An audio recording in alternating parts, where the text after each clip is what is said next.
I'm a cloud DevOps engineer at Cascade. Cascade is a partner company of both AWS and Google Cloud. So we get a chance to work with a lot of clients, a lot of projects, and sometimes they run in parallel. So as an engineer, have the need to keep my managers up to date. They have some worries. I need some way to mitigate them easily. So my talk is mostly going to be focused on when you're in the early stages in the cloud platforms, how can you mitigate the worries of your managers and even your clients, for say. And as many engineers nowadays, I use AI for the creative part of my work. So the title of this talk is generated by Gemini AI and picked from a long list from there.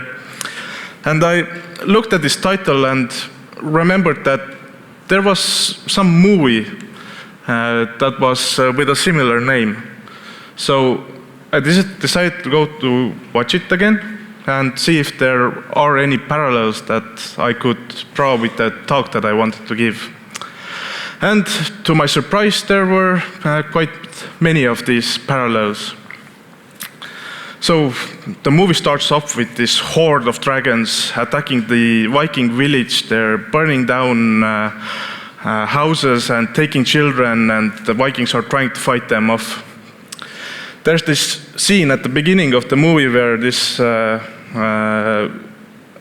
village chief is listing out all of the different dragons that are attacking them, and some kind of monstrous nightmare. Now, this situation reminded me of like a nightmare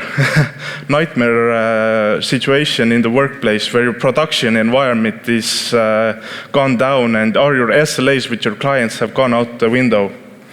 So I would offer some alternative subtitles for this scene. Product owners, CEOs, and account manager and a DevOps engineer saw a colleague quit on the spot.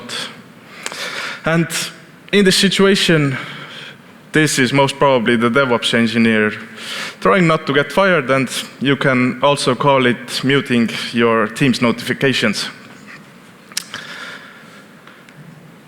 So yeah, the movie continues, and one of the main DevOps engineers, or Kukk in the movie, shoots down one of the managers and injures them. He goes on and tracks the dragon down, sees that it's injured, and wants to go for the kill. But something changes in his heart. He sees that the manager is actually not all that bad. And they learn to trust each other. The DevOps engineer heals the manager, and they fly off together. They fly back to the village and convince all the other DevOps engineers that, yeah, managers are actually not that bad at all. They realize that the managers were attacking the village only because there was this mother of dragons, or as I call it, the CEO, that was making them do so. So they work together and go ahead and kill the CEO. Well, as a DevOps engineer, your objective most likely is not to kill the CEO, at least I hope so. But we do have the need to work with our managers, establish trust with them. And this is because we are responsible for a lot of things they are worried about. And I would like to go on and tell you about some of the main worries that our managers have, and some easy things that you can do in AWS that can mitigate these worries of your managers. Yes, a call from the CFO, your manager's worst nightmare. Your manager never wants to hear that your cloud costs have gone through the roof and this was never estimated. So what can you do? Even before provisioning your infrastructure, there is a tool that we can use. Here are some other tools that I'm going to talk about as well, but we're going to start off with AWS pricing calculator. Every time you decide to do some new, build some new infrastructure, you should estimate what it's going to be costing. And AWS Budgets is a great tool for this.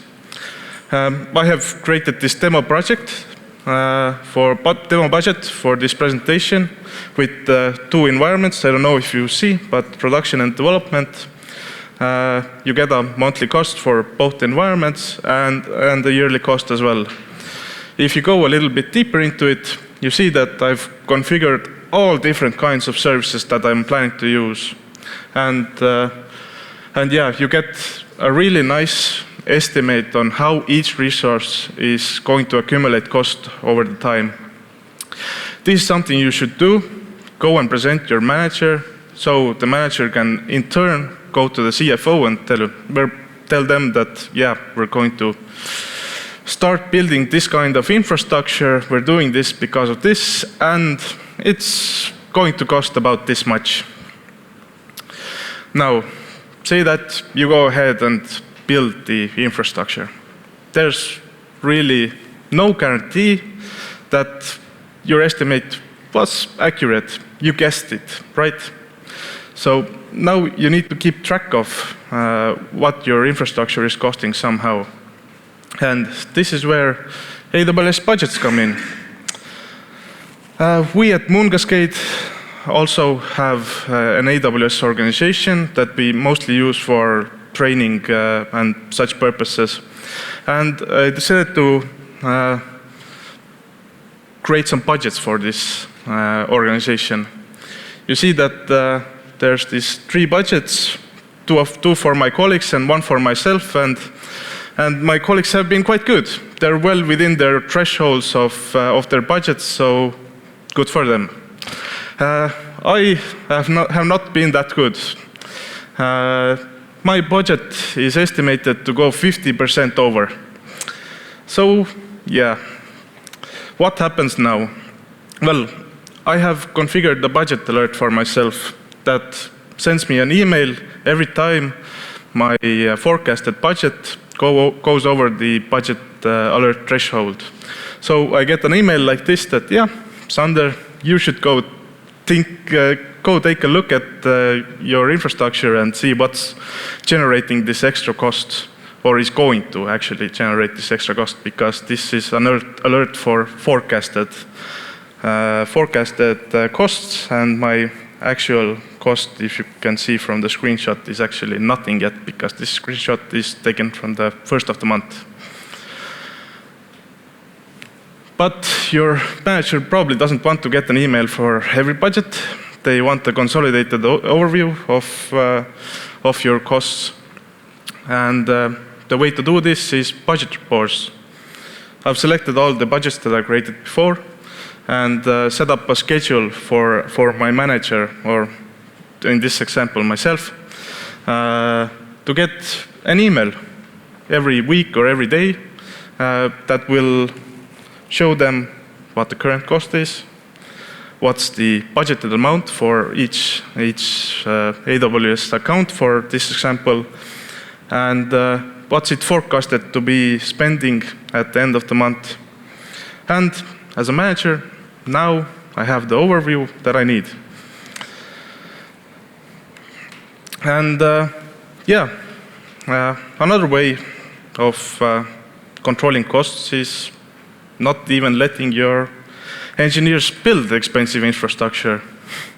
And a good way to do it is to use service control policies. Here's an example of a service control policies that denies the creation of some EC2 instances that are really big, which use CPU and memory resources, which realistically we are never going to need in our infrastructure. Maybe you do, then don't run this service control policy. But yeah, you can actually deny a lot of resource creation that you most probably don't need. So you shouldn't even give your engineers the opportunity to deploy them. And if they still want to go ahead and try it, they will get an error message like this. And believe it or not, one of the biggest costs of your company and worries to your manager is you. Every second you spend debugging some broken infrastructure, fixing it, so not providing like improvements to your infrastructure, providing new business to your company. You're costing your company a lot of money. So always when you create or plan new infrastructure, think how reliable it is, how managed it is. Maybe over some self-managed services, use managed services, so you can put the burden of the management onto cloud platforms, not yourself. Free up time for new developments. And yeah, but costs are not the only worry of your managers. They also worry about security. Now, all engineers should have basic knowledge on how to provide security in your infrastructure. But how do you really create observability to your manager? One great tool for this in AWS is AWS Security Hub. This is also a screenshot from Moongascade's organization, where we have these sandboxes. And as you can see, our security score is 86%. What Security Hub basically does is it compares your infrastructure to some industry standards. For us, we are tracking the AWS Foundational Security Best Practices, which has over 250 different controls it tests your infrastructure against. Here are some of these controls that we are failing at the moment, spectacularly. But it's okay. Our environments are mostly for testing and don't have anything sensitive on it. Not saying that we shouldn't go fix it though. So yeah, as you can see, one of the first controls where about 50% passing, 50% failing is security groups. We have some ports allowed that probably should not be open. So when you go in this, check this security control, it tells you the exact resources that are failing these tests. And sometimes you need these ports open for various reasons. Then you can just tell Security Hub that, yeah, this security control is actually fine, and don't mark this as a fail, so your security score won't be affected by it. Yeah, and like for costs, you can also mitigate some risks with deploying service control policies. On the right, I have on the left, actually, I'm seeing it backwards. We have a service control policy that denies the leave organization permission. This is a really interesting permission. If your engineers have the wrong IAM permissions, they actually have the opportunity to take your production AWS account, then just move it to another organization. So if you maybe have a bad actor at your company, they could basically extort you for some money and steal your production account. So it's probably best to establish these service control policies and not let these things happen. On the right, there are some like basic security policies that force encryption on S3 and EBS. So these are good practices as well. And of course, monitoring. A very touchy topic for many, because there are so many ways to do it. So I'm not going to go into details here. Everyone has their own process, their own monitoring system they want to use.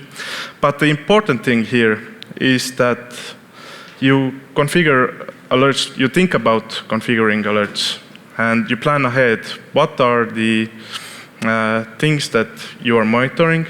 What are the best alerts so that I, as an engineer, could be the first one to react when something goes down. Because your manager never wants to hear from the client that, yeah, production is down and I can't use your services. The first one to react should always be you. And funny thing with your managers, they like to talk a lot. So you should also think about how you're conducting communication with them. I like to do scheduled check-ins, so depending on the project, either daily or weekly with both my manager and the clients. And the important thing that I have learned to implement is to kind of summarize what I have done. And the most important thing in this is that to have a plan what you're going to do in the next span. So your manager really wouldn't have the need to come and message you and ask, Sander, what are you doing? I'm not really sure. Are you still working on this? Your manager already has this information because you have these scheduled check-ins.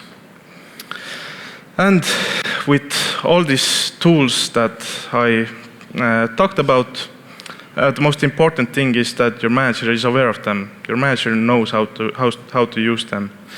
So you don't want your manager to come, yes, Sander, did you configure budget for this and that? And you should automatically do it. Your manager should know that you've done it. And Security Hub as well. Your manager should be able to go ahead and log into AWS console and go watch it themselves. And then they can plan either security updates based on that or whatever they feel the desire to do. So yeah, this is my friendly neighborhood dragon, Harles, who we've worked together on building this process up. So a shout out to him, and he's right there, so if you see him at the conference, feel free to talk to him. He's very proficient in all those things. I've taught him well. So yeah, thank you very much. And if anyone wants to connect on LinkedIn, here's a QR for that. And happy to hear some questions. Thank you, Sander. Do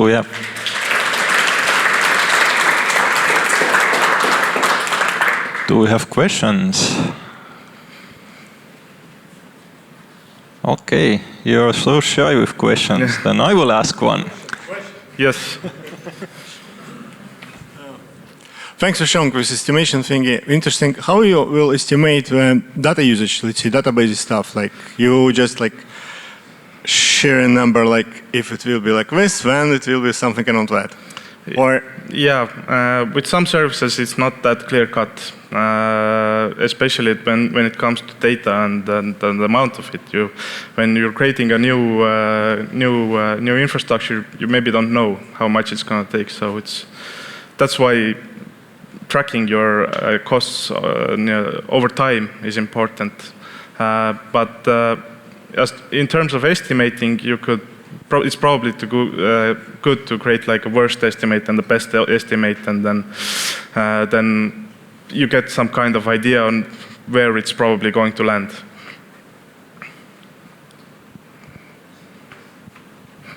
I'll ask one and then I'll get tag on. Who guards the guardians? Like in AWS, there's a root account, and do you have any opinions or best practices on guarding how the root to avoid? account? You mean guarding the root account? Yes. Well, the good practice is to not put any workloads onto the management account in AWS. This should be only accessible to very few people in your company. All your workloads should run on sub-accounts, and that's the best way of doing it, I think. I think we had like a Slack notification when someone was logging into root account, yes. And then like development team, when they needed to do something, then they first like told, okay, now this alert will come, please ignore.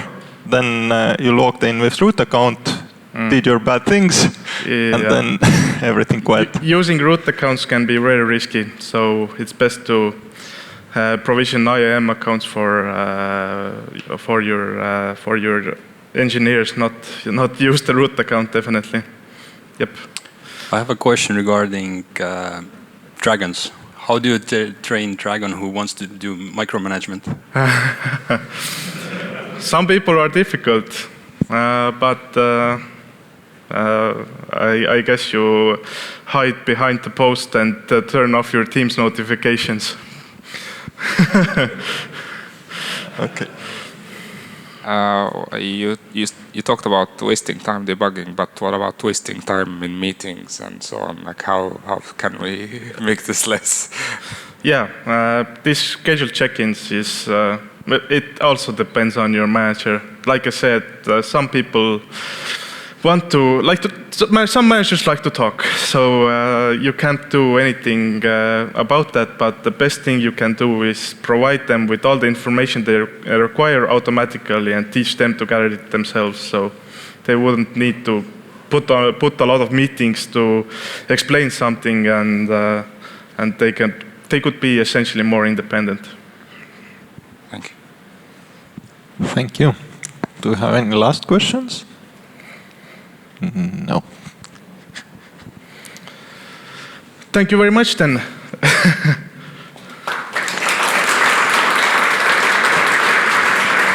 With a round of applause to Sander. Thank you. Thank you.